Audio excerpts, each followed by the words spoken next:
Ada seorang wanita ni berlari waktu malam. Berita ini dilaporkan dicabul dan ditarik ke semak ketika berlari waktu malam. Tapi bersyukur dia masih selamat didengari oleh orang lain yang berdekatan dengan area situ. Dan dilaporkan dia tercedera sikit lah. Kes ni bukan kes jantina wanita saja tau. Ada juga kes lelaki. Kalau kita perasan pada tahun 2023 ada kes samun juga seorang lelaki ni berlari pada waktu malam. Cuma apa point aku nak kata kat sini, ada 3 sebab kenapa korang sebenarnya tak boleh berlari waktu malam. Disclaimer benda ini mungkin kita boleh tekankan kepada korang yang berlari seorang diri. Ada 3 sebab dan solution aku bagi nak kongsi dengan korang. Ada 5 bonus point tambahan cara bagaimana korang nak atasi masalah kalau korang nak berlari waktu malam. Korang kena dengar sampai habis. Benda ni sangat penting. Sebab pertama kenapa korang tak boleh berlari waktu malam, kebiasaan penyamun-penyamun ni dan juga orang-orang jahat, tak kisahlah orang jahat ni berstatus gila seks dan sebagainya, diorang ni suka sasarkan orang-orang yang berlari seorang diri ataupun orang yang buat aktiviti berseorangan. Lagi-lagi korang ni bertubuh kecil dan juga korang ni status wanita. Walaupun kita tahu jantina tak kisah apa sekalipun, lelaki pun pernah ada kes kena disambut. Korang carilah group running yang sesuai dengan korang, berdekatan dengan tempat larian korang. So tak adalah korang rasa takut berlari berseorangan. Okey?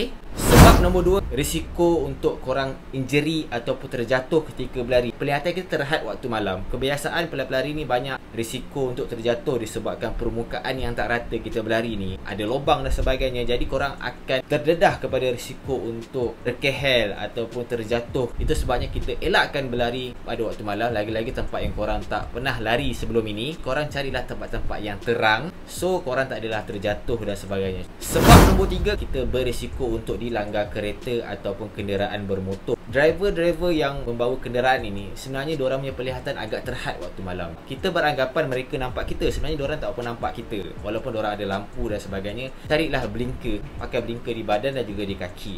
Jadi pakaian korang pakai tu nampaklah sesiapa yang lalu pada belakang atau depan. 5 cara tambahan kalau korang still nak berlari waktu malam. 1, korang kenalah berlari bawa phone. Itu paling penting. Korang bolehlah pakai Grab ataupun call emergency kita punya family terdekat untuk ambil kita kan. Nombor 2, korang kena pastikan dalam phone korang ada emergency contact dan juga medical ID. Nombor 3 ni optional tapi kalau korang ada lagi bagus. Korang carilah whistle kecil tu kan, korang selitkan dekat korang punya poket dan sebagainya. Jadi apabila emergency korang boleh tiup je whistle tu. Nombor 4, carilah running group. Korang boleh cari di kawasan korang. Join diorang punya WhatsApp group. Tengok diorang punya training program bila dan di mana. Korang just join. Nombor 5 ni, kalau korang still tak jumpa running group, korang bolehlah berlari treadmill di kawasan-kawasan gym yang berdekatan. Kebiasaan gym tutup sampai 12 malam. Ada tu 24 jam. Korang boleh cari. So korang ada tak pengalaman buruk berlari waktu malam? Korang boleh tinggalkan di ruangan komen. Jumpa lagi next video. Bye bye.